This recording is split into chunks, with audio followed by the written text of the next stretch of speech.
would like to introduce you to Do Pyong from the Taming Pang village in Myanmar. She's a wonderful, successful story of community-produced coffee. She's a typical smallholder, 1,000 plants in 1 acre, family of 7, 4 men and 3 women.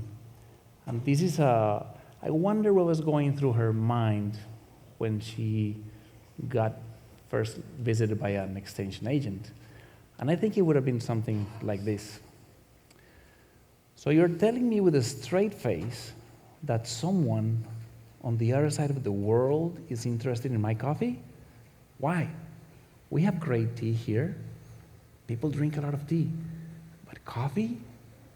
And on top of that, you're telling me that I'm going to have to change the way that I've been growing coffee for so many years because someone on the other side of the world is telling me to do this?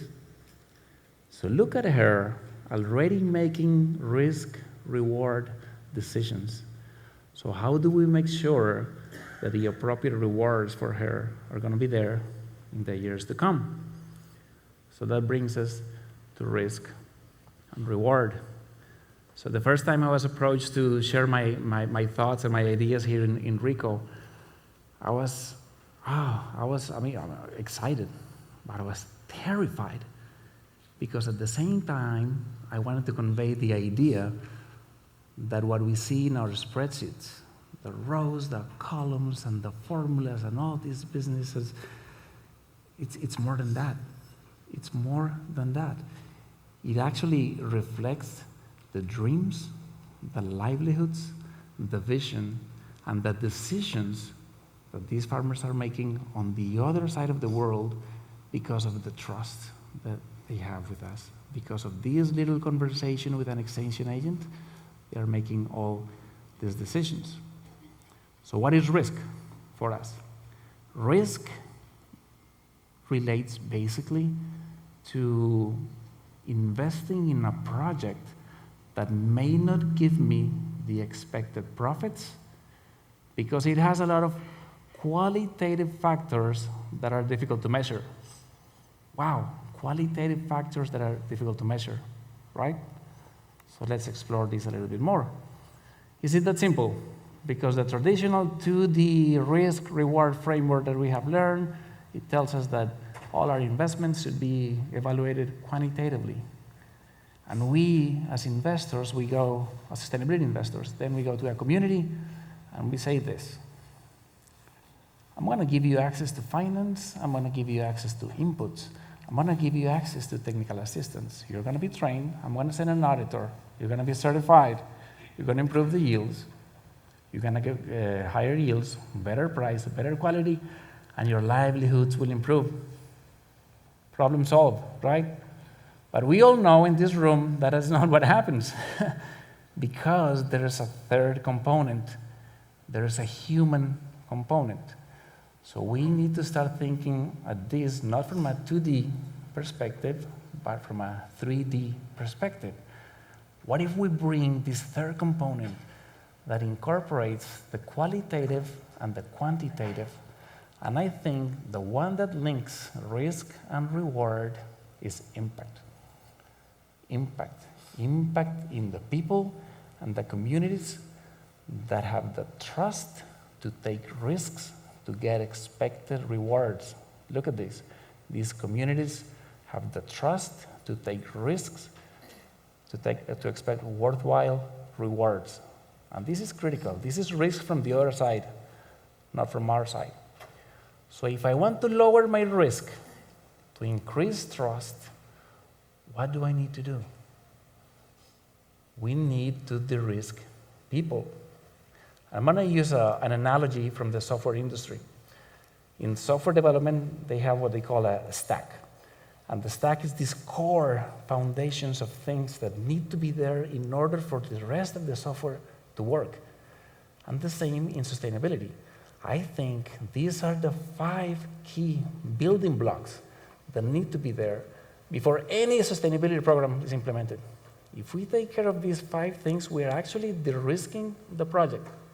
So this is the stack. In the traditional 2D framework, they tell us, well, you have to de-risk the financial transactions, you have to put loan guarantees in place and all these things. Yeah, that's fine. But now that we are in a 3D view, we need to de-risk the people. And how do we de-risk the people? By building these stacks, right? Remember, these are human value chains that happen to produce coffee. Human value chains that happen to produce coffee. So de-risking people will increase the stability of the stack and the integrity of the supply chain. Any interventions that we do should sit on top of this stack. Wow, that is very philosophical. Pablo, can you bring it down to earth? All right, let's bring it down to earth a little bit. So, to bring it down to earth, I said, why don't we create a very simple framework with just 4 components that we all can learn very easily. On that side, we have the short-term impact. On this side, we have the mid to long-term impact. So this framework is going to help us make the business case for sustainability. So if you're running a business, there are 4 things that you have to do. The first one, spend less money. That's easy, right? So we're going to put it there in this quadrant. The next one, make more money. This is going to be really easy to memorize for you guys. The next one, create more reliable cash flows. And the last one, ensure future cash flows. Whoa, this is easy, right? So, what's on each one of these quadrants? Let's see. Let's take the first one. Spending less money. So what I have here is factors. And factors are activities that can be tracked with indicators. And we are all familiar with indicators. We have seen them in all the sustainability standards, etc., with indicators, right? So these factors are input costs, labor efficiency, waste reduction, use of technology. Basically, what's on every sustainability standard, we can put it there. Easy. But the key attribute is that we can put a dollar value in these activities. These are monetizable. Very simple. Let's look at the other quadrant. Same thing. Total sales, total production. These are the factors that can actually increase market share, that can help us get better prices and better revenue. So if you look at the left side of the framework, it's basically a P&L, right? Revenue on top, cost at the bottom. Simple as that. We have all memorized this. Perfect. Let's move to the next one. Let's move to the next one. All right. So now, more reliable cash flows. And now things start to get interesting because we have some of these factors that are not easily monetizable. Some of them are right there, but I want you to look at the few ones that have an S next to it. Remember I mentioned the stack? So these are indicators that were in the stack that I mentioned before, that they need to be there. So what I'm showing here is that if it wasn't for the presence of these qualitative indicators, the quantitative ones wouldn't be there. So we can actually monetize these things because the qualitative ones were there. That's the key takeaway. Let's look at the other side. What's on top? The same thing. So the right side of the framework shows qualitative and quantitative, and some of them are not monetizable, some of them are, but they need to be there. And we see some of the ones in the stack there as well. So, Pablo, can you bring it down to earth a little bit? This looks great. We are super empowered. Show me an example. I think I have an example. Let's look at one. So this is a fantastic project funded by USAID in Myanmar, and it's implemented by Winrock International in collaboration with the Coffee Quality Institute and the Myanmar Coffee Association. So in this one, we have a very convoluted table that I put here on purpose. So don't look at the table. Don't look at the numbers. Look at me for a second. Thank you. The main takeaway from this is the word de-riskification. You can quote me on that one. I just made it up for today. De-riskification. The second takeaway is what's on the column on the left, and you see the indicators and the factors and where they are in the framework. And if you see, a lot of them are on the right side of the framework, and they are qualitative and they are quantitative, and some of them are monetizable and some of them are not. But the fact that these qualitative and quantitative were there is the reason why the bottom three ones are present, is the reason why there's private sector investment growth, the reason why lending is happening there, and the reason why the exports are incremented. So if you see this project, we decided to invest in qualitative and quantitative factors because we knew it was core for the success and for the de-riskification of the project. Let's go deeper. Remember I mentioned this is a community-produced coffee. So the communities, they get together and they use the natural process of the coffee. They deliver to a third party that prepares the coffee and gets it ready for export. Total income for the community, 285. The farmers are receiving 63%. You can see the breakdown of the other transaction costs, and at the end, 18% income. So this is for 2016. Let's see what we have for 2017. We expect an increase in the total income for the community because we believe that the way these guys are adopting practices, it's so good that the increase in the quality of the coffee is going to be significant. There's going to be a higher volume of coffee that goes above screen 15.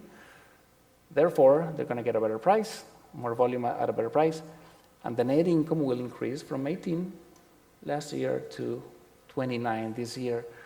These numbers, Q1 are actuals, Q2, Q3, and Q4 are forecast. Now, if you look at the data for the whole project, just in coffee, what we did here is that we took the benefits, private sector investment, value of loans, and the value of exports, and the costs, indirect costs, direct costs, and the grants, and we subtracted one from the other. So we could calculate a break-even point. And this break-even point is going to happen this year in FY17. So only 2.5, 3 years into the project, and we believe we're going to be breaking even. I think this is fantastic news for a rural development project that didn't hesitate in investing in qualitative and quantitative factors at the same time. So the financials look great. What else is there? So what? This is my favorite question. It looks very pretty, but I love this picture because these are the questions that we need to constantly ask ourselves, probably every 3 months when we put this project in place. So what? So what? Are we actually moving the needle or not?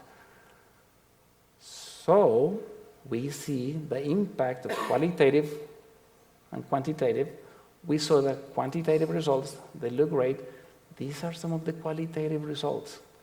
Some of these guys, during the winter, they had to sell themselves for labor. Some of them, they migrated to Thailand, and they were abused there. Now they are staying in the farms. But one of the key things is that this trust that has been developed inside these communities, this trust that is the one that is driving all these financial transactions, this trust is actually reflecting in all different areas of these communities. This strength of the community is actually making this project work so well that these farmers are basically running on adrenaline. The adoption of best practices that, in less than 2 years, these guys have been doing all the natural process and the cupping of the scores are fantastic. All of them are scoring between 84 and 90 consistently for 2 years. I think that's great. So of course, let's invest. I think the key takeaways from today's presentation is the first one, of course, the stack. You create a solid stack. People and numbers refers to the qualitative And the quantitative, listening to the farmers. That is key. It has to be a two-way communication because there's so much of the collective intelligence that is lying in these farming communities that it wouldn't be wise to listen to them, right? Build trust, critical, and repeat. So 2 key takeaways. You can take this from 2 directions. Either you invest in the communities and you generate trust, and that's fine. And you take care of the farmers, and the farmers will take care of your coffee. That's one way to do it. The other way to see it, this is probably from a pure financial perspective, and it's saying, if you don't take care of these farmers, they won't generate enough coffee, so you won't be able to justify your investment in fixed assets, so you won't be able to run your roasters at the expected capacity and not have any profits. I hope you choose both of them. And in closing, she made a decision on the future of her family. She made a decision on land use. So let's make human projects more financiable and financial projects more human. Thank you.